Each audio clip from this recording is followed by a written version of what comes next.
Hey there, viewer. Sounds like you want to decide if Dungeons & Dragons Honor Among Thieves is right for your time and hard-earned money. Well, Chris and I are going to go through it to see if it's something you want to watch. We're going to talk about the good, the bad, the interesting, the maybe didn't really need to be in the movie, and there will be spoilers. However, we're not going to go through it scene by scene, so if you only are okay with a little references here and there, you'll probably be fine, but we also don't hold back in some places. So that's that. This is the free version, so if you are wanting to get the full access unedited, go over to Patreon and join us there.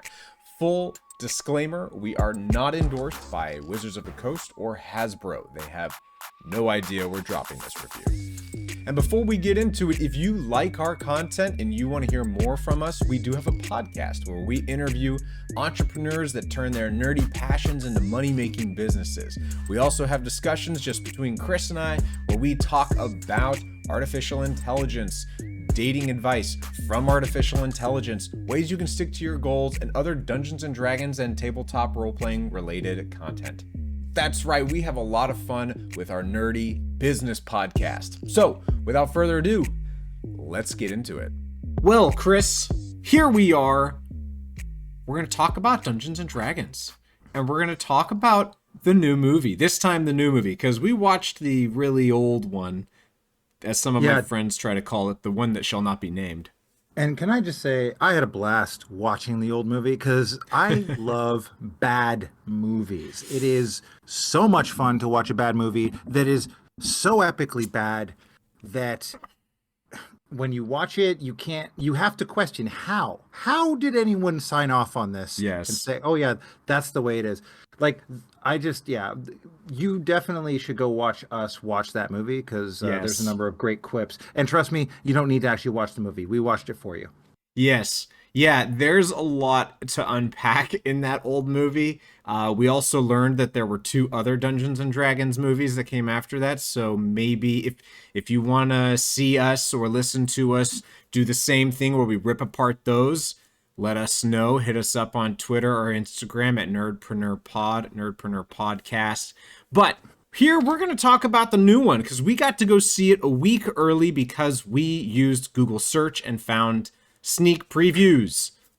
Actually, if you were following the D&D movie, the algorithm would weirdly target you so you could be able to get to sneak preview options, which was cool. So here's the thing. I want to dive right into it. This is Dungeons & Dragons Honor Among Thieves. Wait, but first, Chris, there is going to be spoilers. Yes, so spoilers. I'm letting everyone know. We're going to go right into it. If you haven't seen it, probably see it first. See it. Yeah. Unless you don't mind having spoilers, because we're going to find the fun and the joy, and we're also going to find the problems. Yeah, sure. I think there's going to be some things. We'll try and do both. I have a couple things that I need to kind of complain about. You need to voice. All right. You need to. We're going to meet the board of sweaty nerds version of Frank here. Yes, exactly. Sweaty nerd Frank will be present. Great. Right. All right. Well, let's start off with the. I want to start off just in general. If you have not seen the movie and you're just curious about should I see it? Here's the overview of what it is. Okay, it's based on the game. It takes place in Faerun, which is a major intellectual property for Dungeons and Dragons. So glad they did that. It's basically like taking all of that, and then they plugged in the movie, and people are exploring and doing all sorts of stuff throughout the big continent that is Faerun. Now. Here's the plot in a short paragraph.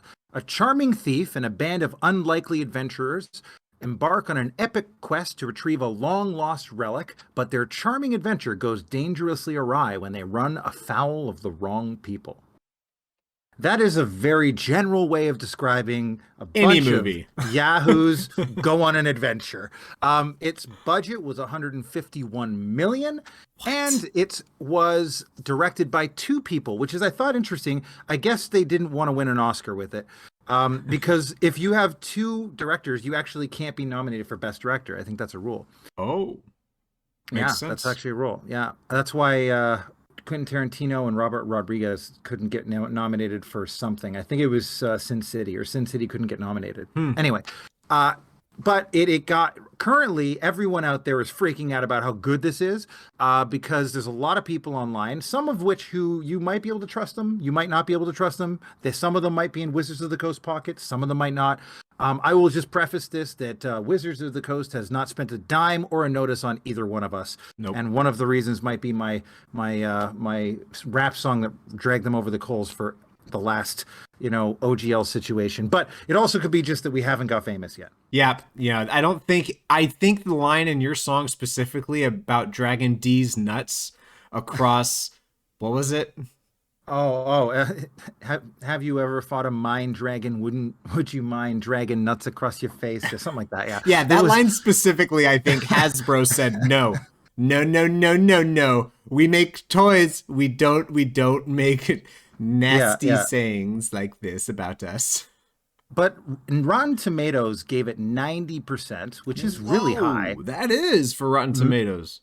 IMDb, it's an 8 out of 10 right now, 75% on Metacritic, and 94% of Google users said they liked this movie, which means, and it's not even out yet.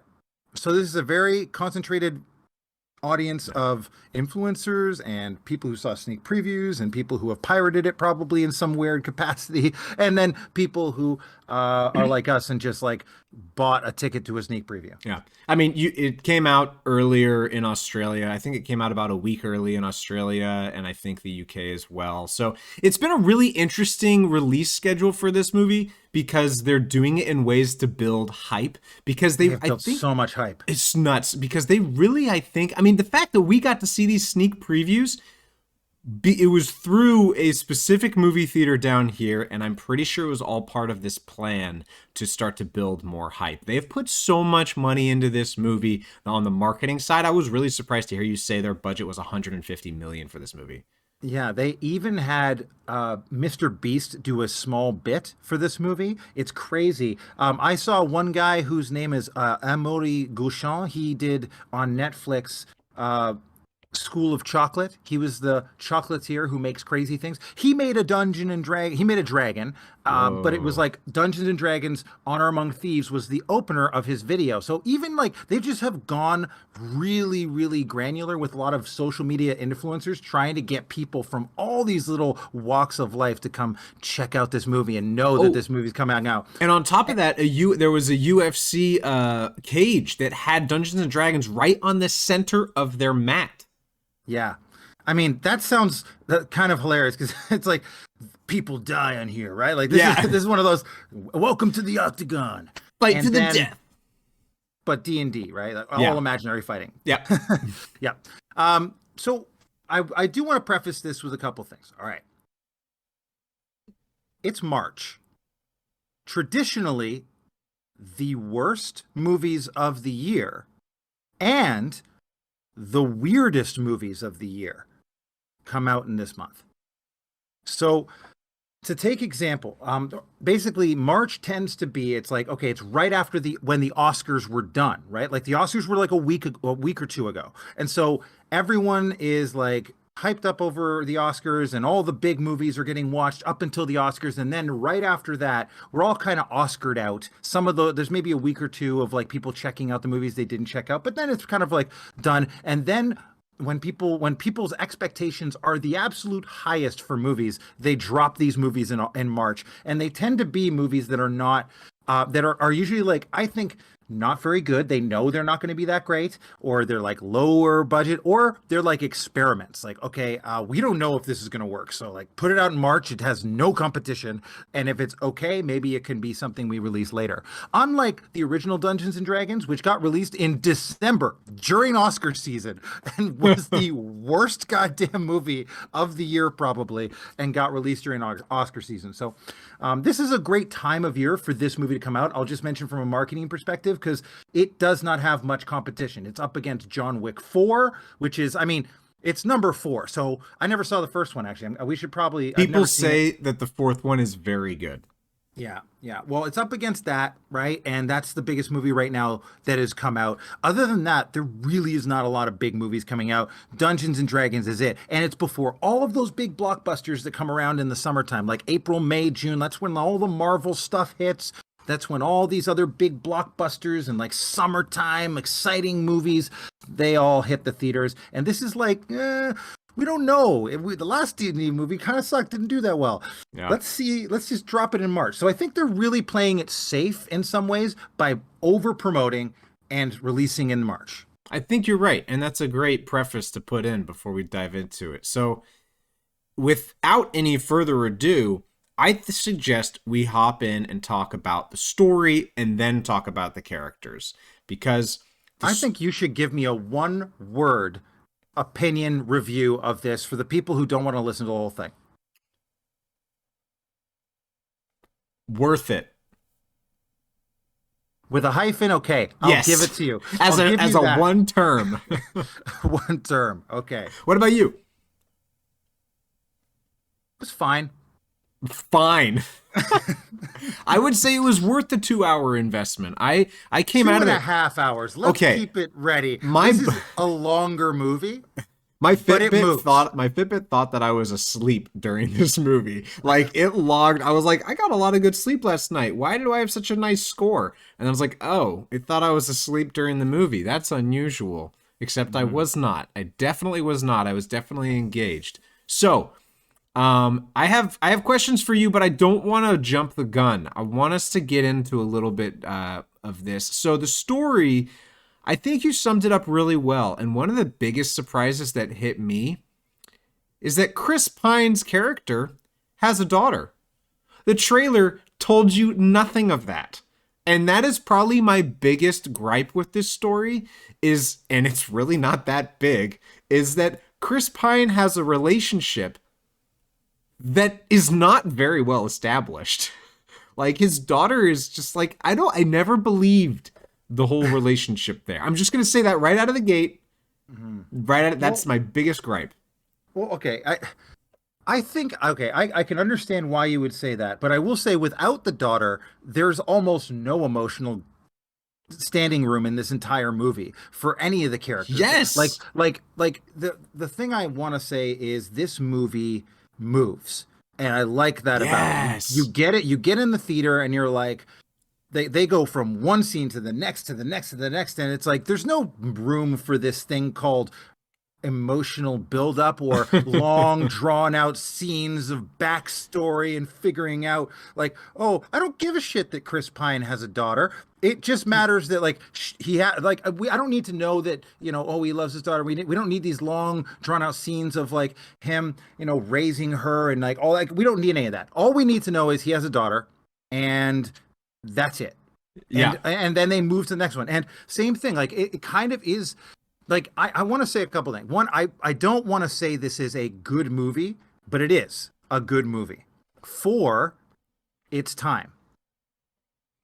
So what that means is, like, it's a great movie to watch in March. It is. Yeah. Will this be one of the greatest movies of the year? I don't think so. No. I think that, honestly, like, what we get out of it, the number one thing is fun.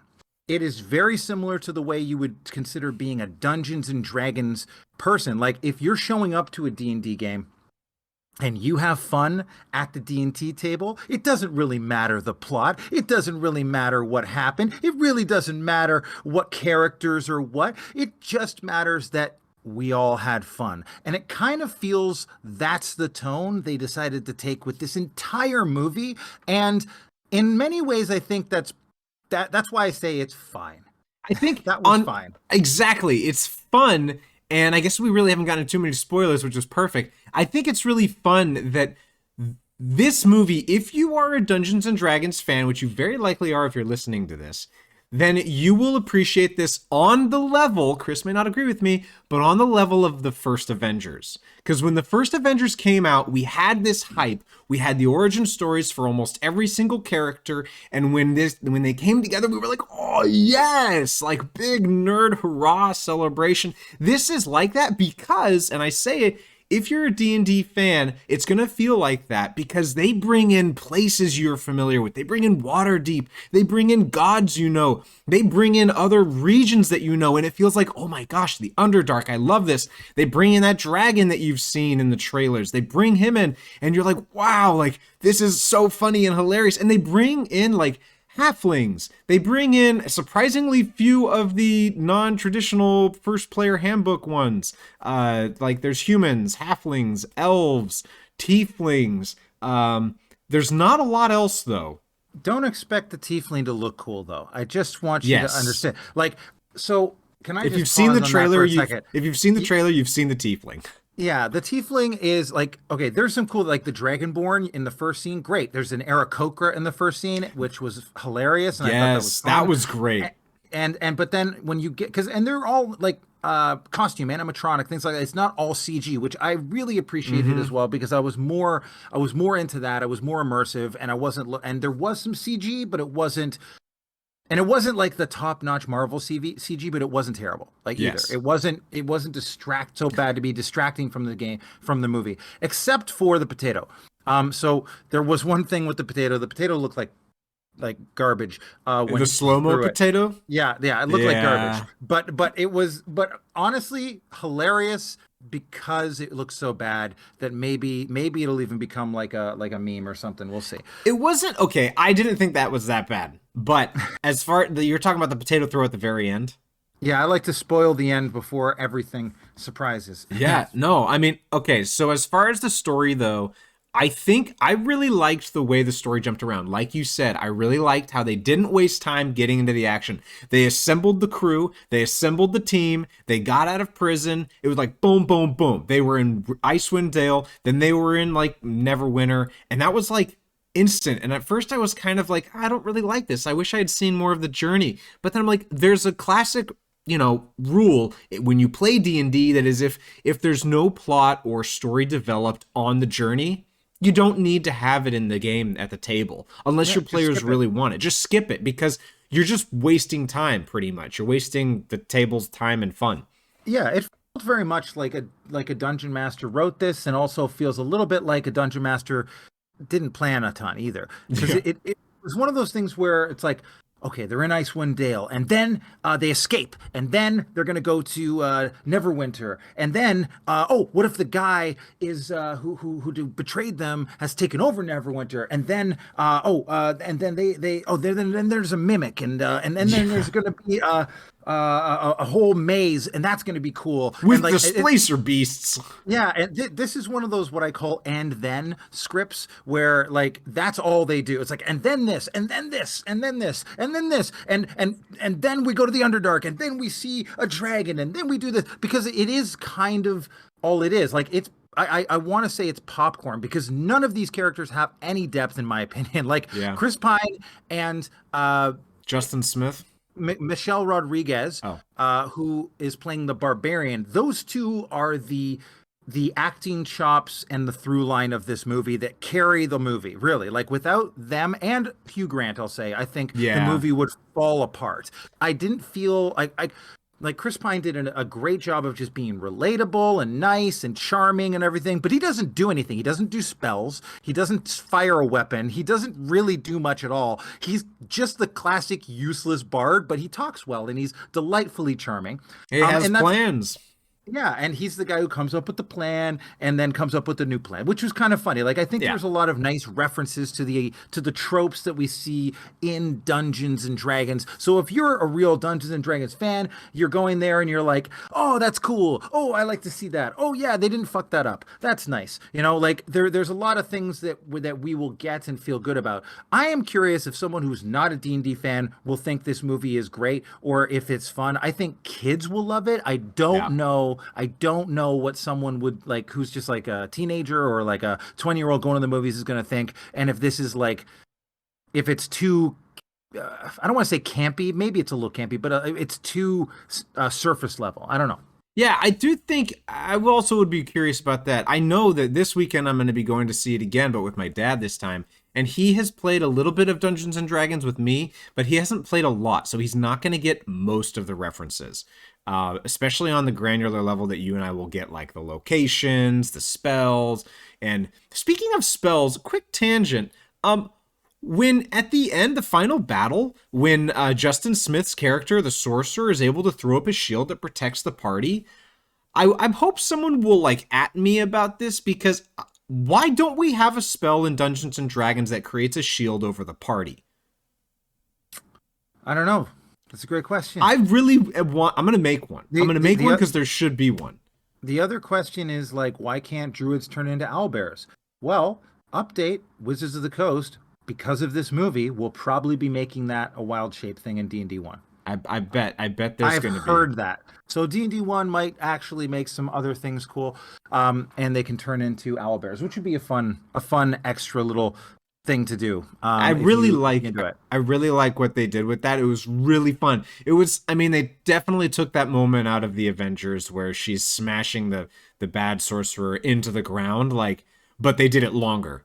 And I was like, okay, like, at first I was like, okay, they're just straight up copying this. And then I was like, okay, now they're having fun with this. Okay, this is kind of funny now. Yeah. Yeah. And I guess, like I said, overall, you go in and it's like, I'm ready for fun. I think this is one. Here's my tip. If you're going to see this movie, don't go alone. Go with a group of people who have a real interest in D&D or are ready to be excited about a movie like this. Yeah. And all of you will laugh, get the references, have a blast, and actually do it. But watching this on my own, I'd feel like, I feel like it's too shallow for me. You know what I mean? If I'm watching on my own. But if you want to have a really great time and enjoy it, go with a bunch of people. Like, get a group together, get your D&D group together, and just like go and enjoy it. Get some popcorn. It's popcorny fun. Yeah, absolutely. I wasn't disappointed. That's the most important thing, I guess I could say, is there wasn't a disappointment at the end. Whereas, like, almost everything I've had around D&D and Wizards of the Coast lately has been a disappointment, and so that's a tall praise from me. That I was about to say, that's a really big praise for you right there, that you weren't disappointed. Ladies and gentlemen, it has gotten Chris's official stamp of approval. Not disappointed. Yeah, I will say, you know, the Michelle Rodriguez, I always enjoy her in movies. I think she does a great job. Mm-hmm. And across from Chris Pine, the two of them are awesome. And it's kind of funny because there are some great scenes where the dynamic, like you know, they keep getting into trouble, getting caught, and then they escape out of, like, the way they escape out of getting caught is always hilarious. But it feels like a D&D game where, like, oh, I can't believe the friggin' party has done this stupid thing. Now I've got them caught. Then what do? They do some stupid crazy move to try and get out of it. Like, oh, I'm going to lift up the brick from the floorboards and hold it up over my head before the guard chops my head off. Like, okay, roll. Let's see if that works. You know what I mean? And of course, like, you know, they get a good roll and all of a sudden that works and they wind up getting out of it. Right. So, and once they get moving in a direction, like, the bard is, like, Chris Pine's character is trapped with rope, and he's trying to cut it over and over and over again on a step trying to get out, whereas, you know, Michelle Rodriguez, the barbarian, has already escaped and is just like, she's just destroying everybody. That was one of those scenes that were so good. And I gotta say, the final battle was actually really nice. I actually really liked the final battle. There were some moments that did feel a little cheap, but all in all, like, I thoroughly enjoyed it. The dynamic, I will say, I really enjoyed how Michelle and Chris's characters, they were always there for each other. They were always at each other's back, like, supporting each other. Like, when she had to have the talk with her ex and she had to get her stuff, you know, he was there and supportive. And I thought that was a really nice moment. Okay, I didn't like the execution of the song that he played. It felt like the whole thing was kind of forced, but I still feel like it delivered on the, like, let me be a shoulder for you. Let's sing a song together. Like, let's be happy and merry despite, you know, the hardships in life. And I really liked their dynamic and their friendship because it sets us up to feel like we have people that we care about because they care about each other. And that's a great element in an adventure together. Exactly. Yeah. I mean, they basically escaped from prison through a really funny means, which I thought like Jonathan, which is Yes. already made me feel like, oh, this is like the DM didn't know what to say for the name. Yeah. Like anytime someone's like, "What's their name?" and give John that Jonathan, damn it. And and Yes. when they're like, "Oh yeah, well don't worry, well, Jonathan's going to be there, we'll get out, right? Is he? We'll Is use he? him." Yeah. Is he gonna be here? Like, this, my story would mean a lot more if he was here. Like that. That was so good. He It kept was coming back to great. that. Yeah. Yeah, it was. But then of course he's an Aarakocra, and so you think, oh, maybe like he'll feel the worst for them, or maybe there's something that way. But in actuality, what happens is they just grab him and then run with him, throw him out the window, and hold on while they yell at him to fly as before they Yeah. hit the Yeah. ground, which is a wonderful, crazy thing to do, and it goes great and is really. A kind of instantly a way to set the tone for the entire movie. This is not Lord of the Rings, right? This is Mhm. not going to be this like hard fantasy. This is going to be quippy. It's going to be funny. It's going to be a little unexpected. It's going to be moving fast, and there isn't going to be. It's going to be a shallow pool. All right, we're not doing anything too deep. What do we do? We got to go to Neverwinter. Okay, you got to get this, and then after that, oh, we got to go get this, and then after that, we got to go get this. And it's always like very clear objectives around like, all right, well now we have to go get the this person in order to get this person to get the very Yeah. like similar to the way D&D is. And so I guess that like I don't know. I don't know if this is a criticism or not. I just don't know if it is. But like the fact that it is so similar to a D&D game is in some ways great, but also D&D is not like Hollywood level movies. Like you almost expect a movie to go a little above and beyond in terms of its depth and scale and reality and how you portray like as a good movie. I don't know. Is it? But it's good considering it's about D&D and it feels very Dungeons and Dragons. So Yeah, it does feel very Dungeons and Dragons. I loved it. In fact, I wanted to back up what you said earlier about all the locations they go. What do you think was your favorite location that they visited? Because there's some great places in there that tap into where people commonly will take their adventuring party. honestly, I'm not very attached to any of that. I've barely played any of the Wizards of the Coast or D&D materials. I'm not attached to Faerun Well, at all. okay, don't think So I about Faerun, so but like the scenes, the locations, like what was something that stood out to you that you really enjoyed and being influenced by the location? I had nothing. I don't remember. I don't even remember. It's all just like bright fantasy. Like I know that there were places. I thought the big Colosseum was cool. Yeah. That was cool because I like Colosseum. Like Gladiator's one of my favorite movies of all time. Like I like that style of a movie, and I want to see a exciting battle gladiator type scene. And so that was a neat location. But honestly, like I don't think so. And I don't really have any attachment to anything. Like I know people are going to be like, oh, they went to the Underdark, isn't that cool? It's like I don't give a shit. Like Yeah. I also don't feel like we saw anything that's that cool in the Underdark. Really consider like there was no mind flayers, there's no drow, there was none of like there's a Well, lot of things. okay, the Underdark was actually a bit of a letdown for the most part, and I want to clarify there were some things I didn't appreciate how they said it's going to take us a day to get there, and then whenever you say how long it's going to take and then you make it happen instantly and you don't even have a breaking for camp, like okay, that's a bit annoying for me. I know I just said that I like that they were quick, quick, quick the way they got around, but they didn't say in any of those times how long it was going to take. Anyway, we saw the Drow City. I'm drawing a blank on it. It's um oh my god, I listened to the Drow. Sorry, to the Drow to the uh uh Drist novels, so I should know how to say it, but I'm drawing a blank right now. I want to say Nebuchadnezzar. Hmm. That is the Matrix. That's the ship in the Yeah. Matrix. But anyway, what I really liked, and I wish we could have seen them go into that Drow City. I really liked after that they were in this dwarven hall of craftsmanship, and then we got to see the dragon. I thought that the dragon was a really classic way to make a movie endearing, is that they made a creature like an animal that we all know, like a cat or a dog. It was a chonky cat or a chonky dog. It And was it a nice was, play on the dragon because it was like yes. because there's been a lot of and to keep it in the campy funny sort of range instead of like dragons are scary because dragons have kind of been done to death Yeah. Like the first movie had dozens of Oh, awful CG dragons in it.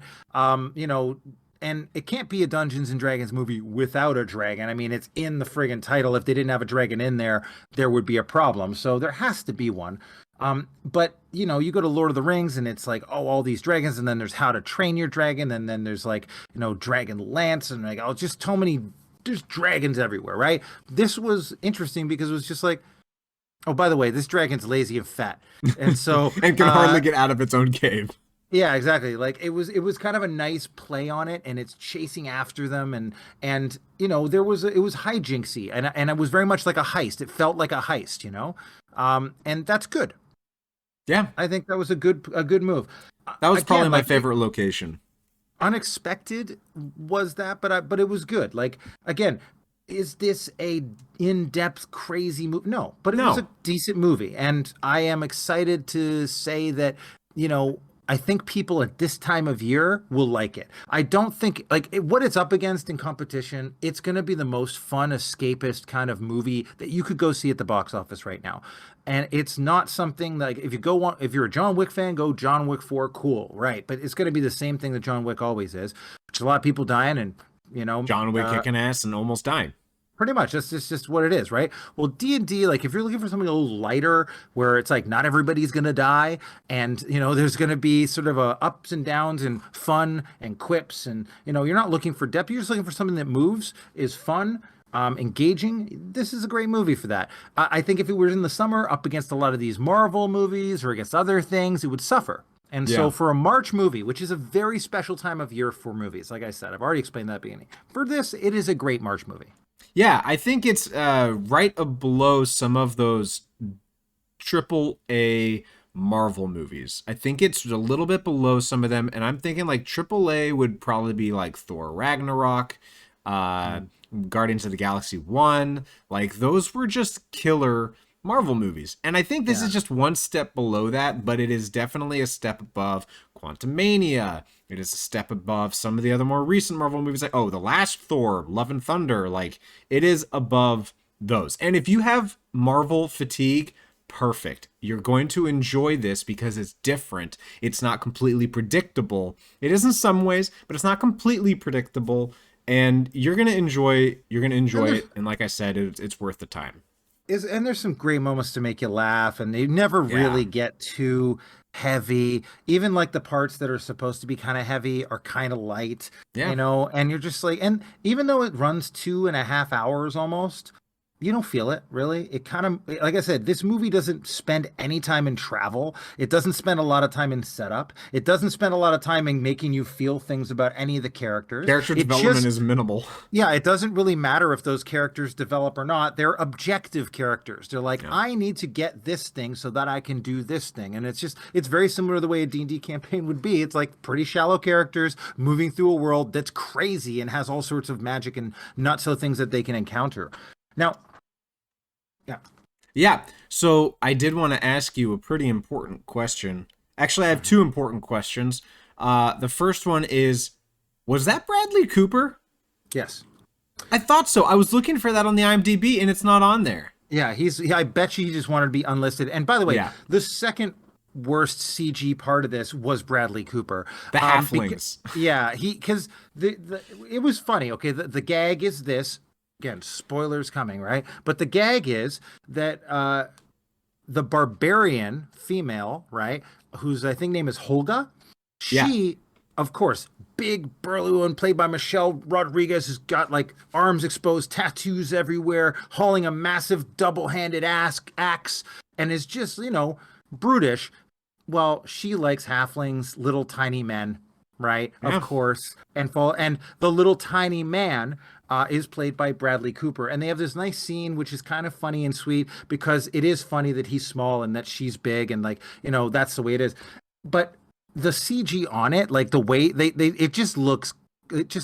took me a little bit out of it. It looks kind of crap. Lord of the Rings did a better job with their Hobbit CGI.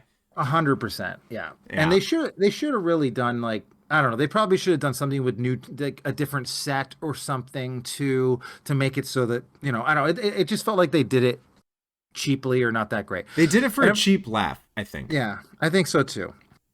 Yeah. It felt like, oh wait, Bradley Cooper's in the next lot. Hey, do you want to be in the D&D movie? Yeah, sure. Don't credit me or anything. I'll just come in and do it.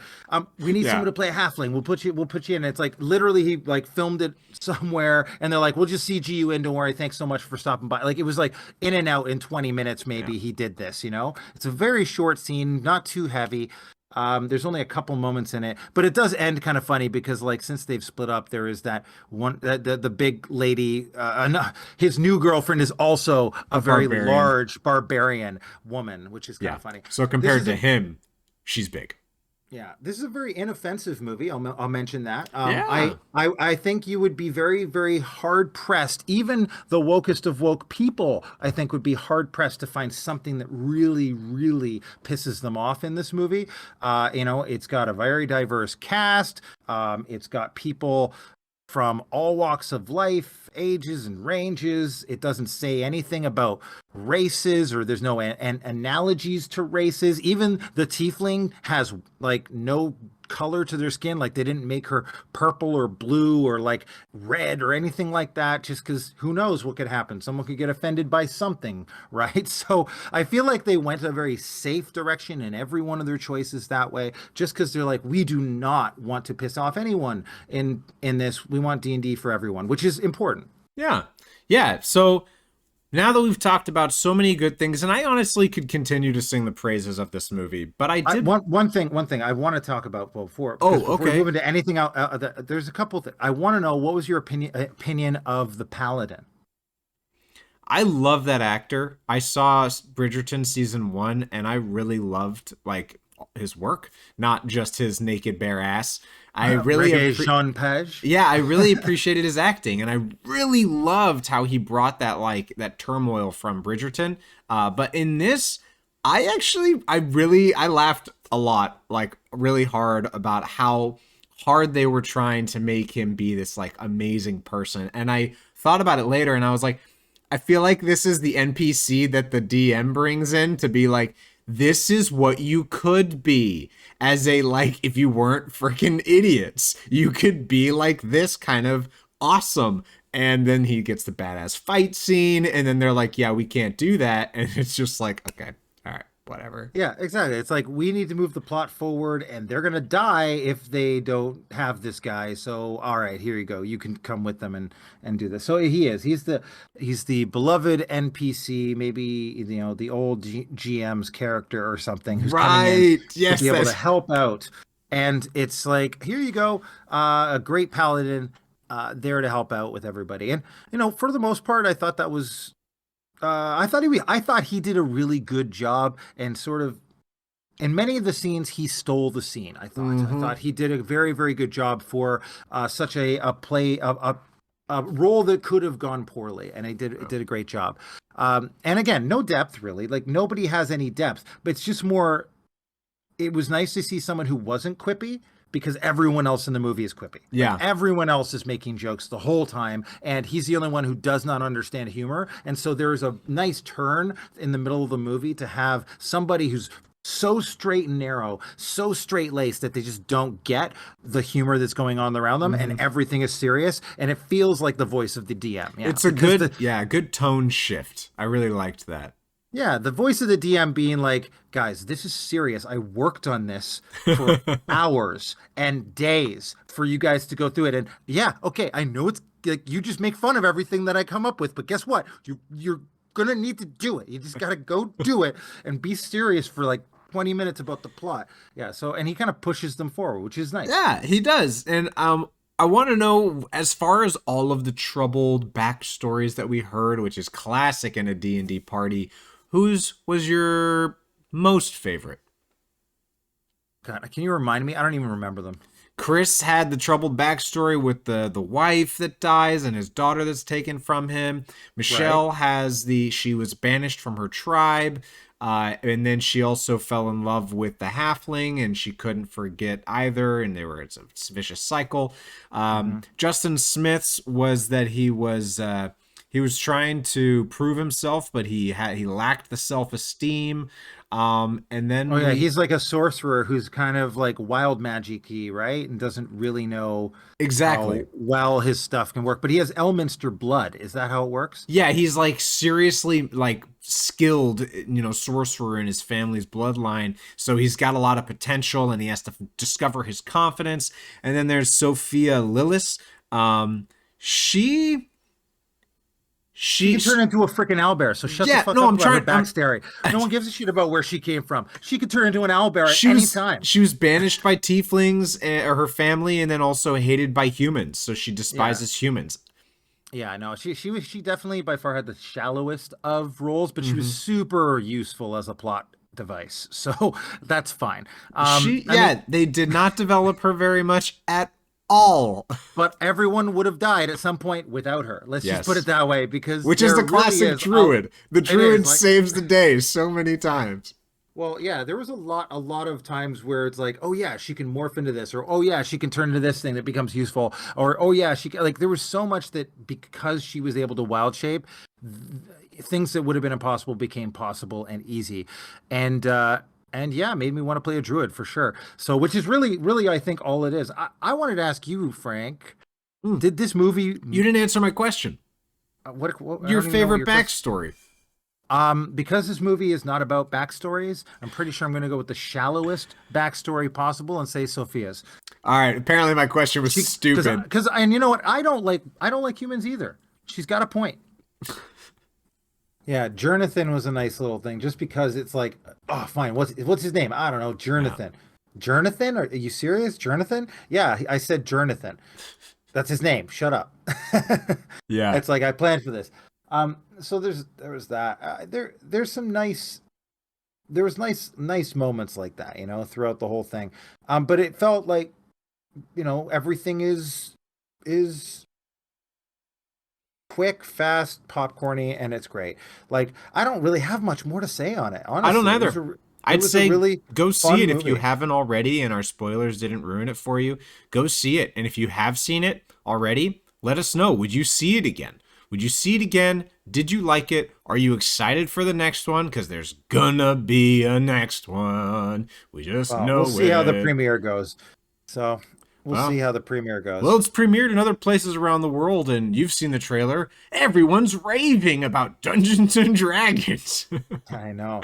I do think that there's going to be a lot more people playing after this, and maybe more people will want to pick up the game and give it a try. Yeah. So And if I you're will. one of I'd those be. people, go Yeah. for it. Yeah. And also at us, ask us questions if you're learning how to play. I love teaching people how to play D&D. It is so much fun to get to see it. I don't know if Chris feels the same way, but I really love teaching people all ages how to play D&D as If long you're as people serious want to about learn. D&D, hit me up. If you're serious about it. Fair If enough. you want beginner level stuff, go call Frank. But if you're gonna get serious about your D&D, get the role playing, get the serious scene work, heavy dungeon crawl, if you're gonna check for traps every time, you hit me up. And if you just have questions, let me know. Yeah. And you can do that by checking us out at Nerdpreneur Podcast on Twitter and Nerdpreneur Podcast on Instagram. Yeah, and like we said a couple times already, we did a review on the original, and that is going to be out soon as well. Go ahead, give that a watch. If you like it, let us know. We'll do the other 2 Dungeons and Dragons movies that came out that you probably haven't heard of. On our YouTube channel at Nerdpreneur Podcast. That's right. Well, thank you, everybody, and as always, Keep it nerdy. you just finished listening to the free version of the Dungeons & Dragons Honor Among Thieves movie review. For the full unedited version, head on over to our Patreon and join our Nerdpreneur board members. There you get full unedited access to all of our content. You can join members like Kinchi, Glenn Smythe, and Anthony Antonellis. And before you leave, please make sure to like and subscribe to our YouTube channel. We really appreciate that. As the following grows, our channel can reach more and more amazing nerds. So, thank you, and as always, keep it nerdy. Wow, you even look like an acolyte An acolyte? with your hood. Yeah. Yeah. I was going for that. Cultist, dark cultist. Are you one of the Thayan red mages? Yeah, I'm a red wizard of Thay. That's always been my backstory. Oh my god, but you don't have the tattoos on your head. No, I hide them with magic. Why would I put tattoos on my head? You don't want anyone to know you're a Thay. Well, you could just use a beanie like she did. Yeah, I mean... Why use magic to cover your magic tattoos? Why not just use a beanie?